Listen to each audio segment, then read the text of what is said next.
Welcome back to Jaze Oracle. I'm your host, Jay Zoracle. Let's get started. Okay, Capricorn, here is your Jaze Z spread for Capricorn for March 2025. Take a good look at that. As you can see, once again, I've somehow lost the root energy. So we will consider it to be mysterious, unseen, and we just have to live with that. So we're looking at the past, present, and future. The first card that you got for the past is the Five of Wands. And before we go into what the Five of Wands says, let's go ahead and see what my new material says about the fives in general. Five represents flexibility and openness, the opposite of structure and conformity. It is also the midpoint of the cycle from 1 to 10 and represents changes of circumstance and any struggle or obstacles that may arise. Change brings new circumstances, so the fives are about adapting or modifying behavior, plans, thoughts, and feelings. Although lack of structure brings uncertainty, flexibility is required because it allows for adjusting behaviors, actions, thoughts, and feelings to achieve what we yearn for and fulfill our destiny. In other words, fives in the minor cards simply change. A situation is not permanent, but is open to negotiation and can develop. It represents a minor cycle of change within the tarot theme of evolution and progress. This card depicts 5 young men carrying large wands. It suggests a conflict in life, business, or love. This card also represents little temporary annoyances and roadblocks in communication and plans. When these obstacles are overcome, the situation can improve. However, at the moment, nothing appears to be working out. Some keywords: negotiations and competition. So in the past, there was a lot of conflict. There might be some negotiations. There's definitely competition. This also could be training. So let's go ahead and move on to the next card. The next card in the past that you got is the Hierophant. The fool learns about accepting his intuitive nature and maintaining a connection to higher wisdom by acknowledging his strong sense of knowing. He upholds his core values and moral responsibilities. The Hierophant, or Pope, is the carrier and transmitter of spirituality and wisdom. He represents an evolved mind. The celestial or spiritual parents are the Hierophant and his counterpart, the High Priestess. By learning from both, the Fool's personality is integrated. Between the celestial parents, the Fool's personality is now balanced, integrating the feminine receptive side with the masculine action side. The tarot frequently emphasizes both themes: balance and the integration of opposites, the known and the unknown, the hidden and the exposed, the feminine and the masculine, perceiving and acting are all in balance during this phase. Although religious in essence, this image serves as a symbol for all types of initiations. Note the 2 figures in front of the Hierophant and his hand raised toward them. Youngsters in any culture are taught to abide by society's customs and become a part of a certain worldview. The Hierophant represents all structures within a society, such as schools, clubs, teams, and companies. Conventional learning as well as intuitive knowing. Spiritual marriage ceremony when coupled with the Lover's card and Justice. It also denotes a gifted teacher imparting experience and knowledge, or an old friend or older person who gives sound advice. The Hierophant symbolizes a high level of consciousness, a natural teacher, diplomat, or counselor for whom you might seek advice. It describes a wise person someone who has knowledge and deeper wisdom and applies it to make his vision a reality. When this card appears in a spread, it indicates that one's destiny is about to be fulfilled. Here's a bonus. Lateral thinker, inspirational speaker, a person in the diplomatic corps, a mediator or charismatic actor, someone with high moral standards. So in the past, maybe you had a conflict with some type of a teacher, religious leader, or even a structure, or like a company. That's quite possible. And this company, structure, or person had a high moral standing and is deeply respected. So that could be what happened in the past. So the final card in the past that you got is the Four of Swords. Let's take a look at the fours real quick. A square with equal sides is represented by the number 4. Reality, logic, reason, and structure. It is also man's threefold nature, mind, body, and spirit, that is brought to the material plane, making a square that symbolizes stable manifestation, having understood the law of spirit. And you got the Four of Swords. This image depicts the effigy of a knight resting over his tomb. Although it seems threatening, as 3 swords are hanging over him and a 4th is fixed to his tomb, it denotes a much-needed rest after a long and tiring struggle. It indicates healing, resting, and convalescence to gather energy and recharge. The 3 hanging swords over him are not touching him, perhaps indicating that he is too worried about the need to fight. But the 4th sword underneath him indicates that it is time to rest.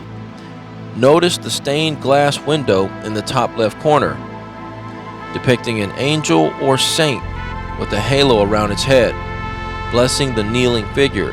The halo also seems to spell out PAX, Pax, which means peace in Latin.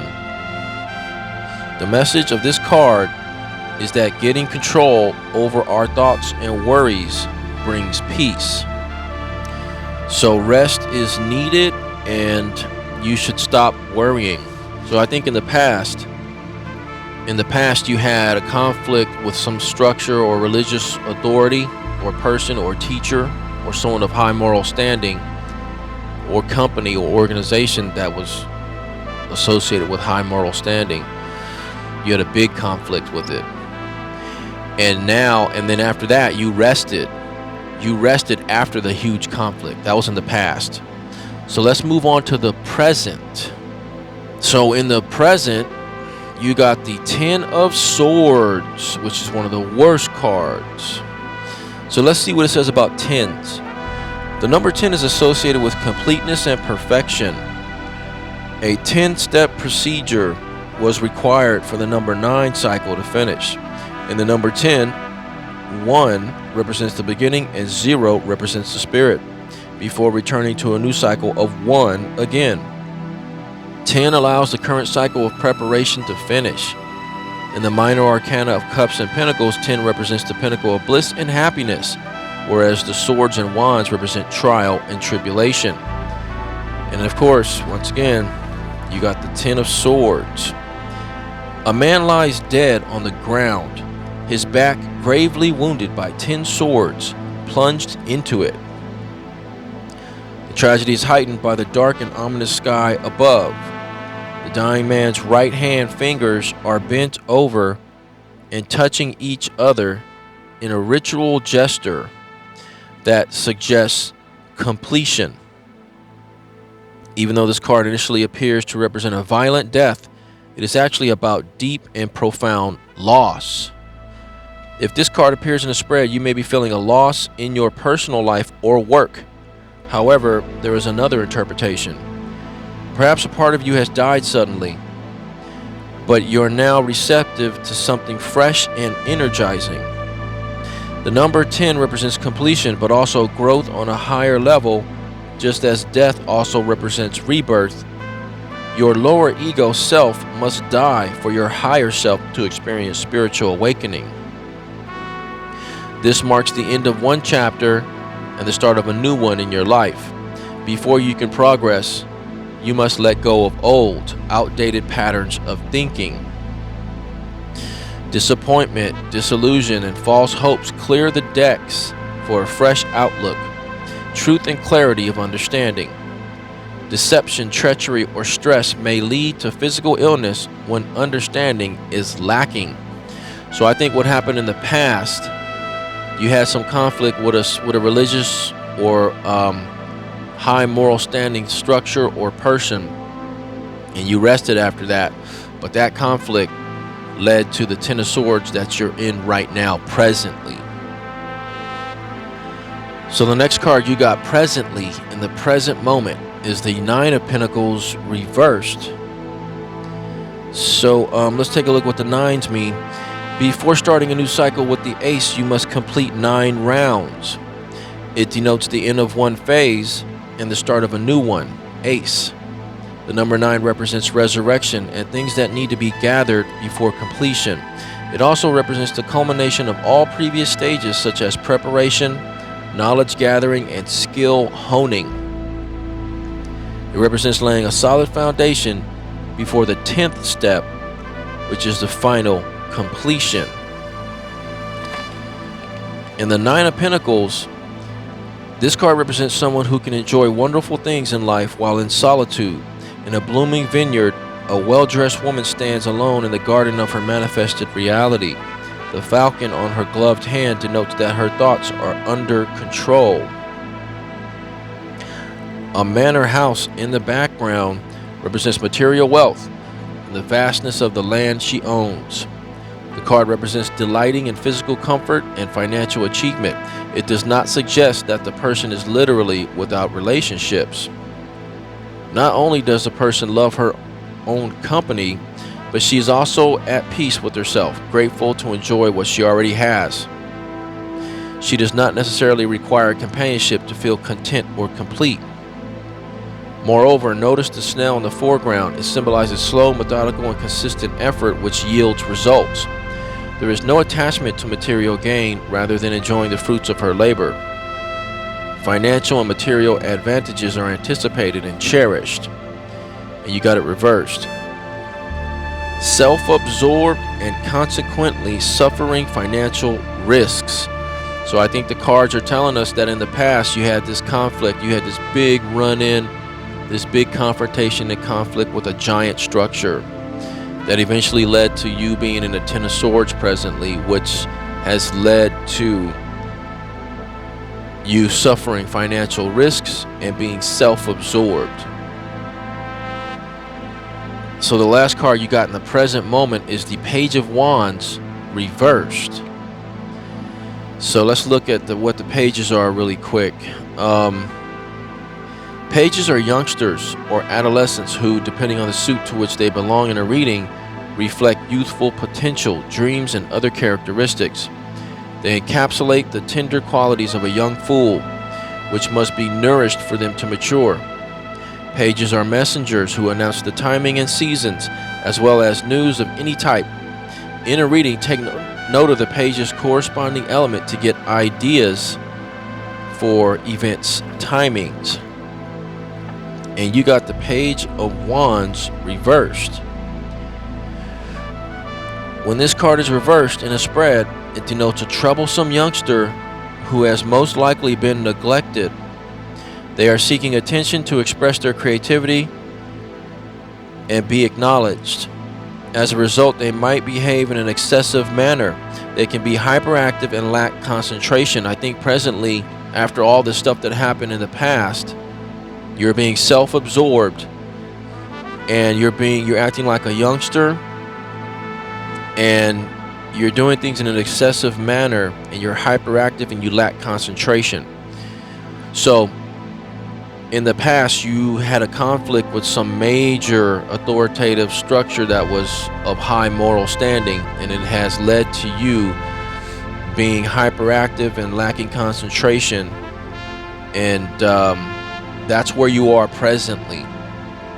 So, I mean, look, this happens to a lot of people. This has happened to me. This happened to others. You're going through something right now, and This is just how things are. But let's look at the future. Let's see what happens in the future. In the future, you get the 9 of Cups.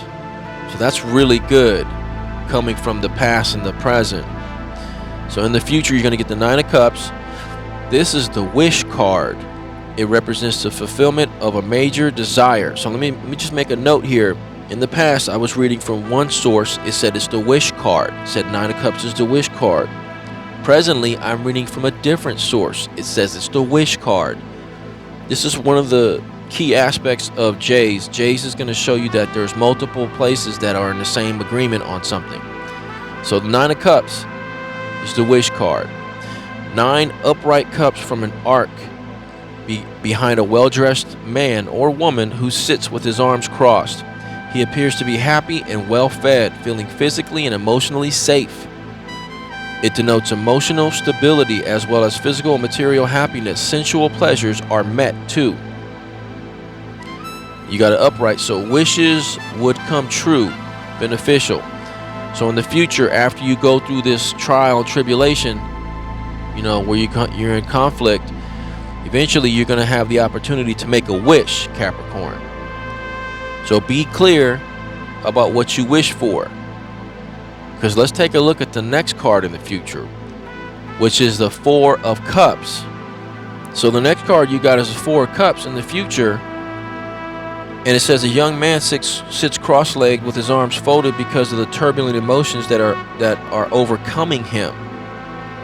He seems unhappy, looking at 3 cups in front of him while ignoring or denying a 4th cup offered by a hand emerging from a cloud.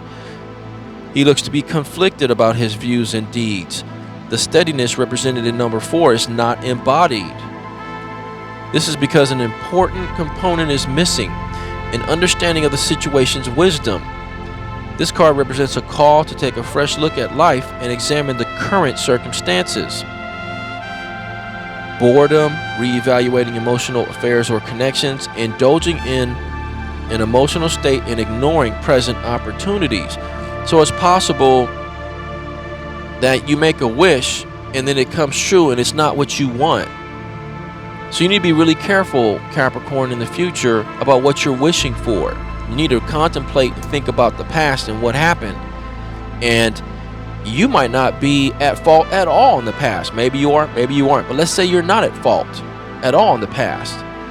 It shook you up to the point where it rattled your emotions to where when you finally do get a chance to make a wish, you make a wish for something you don't even want.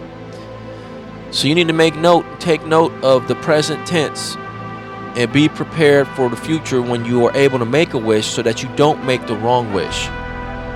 So now the final card that you got for the future is the 3 of Wands, which is a great card. Let's look at what the 3s are about. The number 3 represents the Empress as well as progress and expansion. The number 2 represents the 2 partners who collaborate on a proposal or a project. The number 3 sees the collaboration through to completion. It represents the initial completion and achievement of the first phase. And you got the 3 of Wands. The man who featured in the 2 of Wands reappears here. This time he is looking over a much larger horizon. This is symbolized by the 3 wands he had already planted firmly in the ground. The decision he made after contemplating in the 2 of Wands has taken him to the next set. His consistent efforts have been rewarded. He is ready to move beyond what he has achieved. The card's message is this: the person who works relentlessly toward his objective will cross the finish line and beyond, which is the spirit of Capricorn. Moreover, the next phase of growth will come quickly. Success and expansion. This card indicates that although much has been achieved, there is more success and expansion to come. Rejoice. And here's a bonus: expansion of business through more branches, franchising, overseas branches, or international growth. That's a very bright future, Capricorn. So make sure you take some time and contemplate this spread and think about what's going on here. And it's possible that you make a wish and then you get something you don't want and you still have this 3 of Wands in the future, which is good. Is it possible you could make a better wish to have an even better future. So I hope this helps you, Capricorn. I'm sorry about not having the root energy. You're just going to have to let that go and realize that sometimes there's mysterious energy that's at the root of things and you can't figure out what it is. So thank you for watching. Thank you for liking, subscribing, and sharing. Please tell all your friends about my show, and I'll see you next time.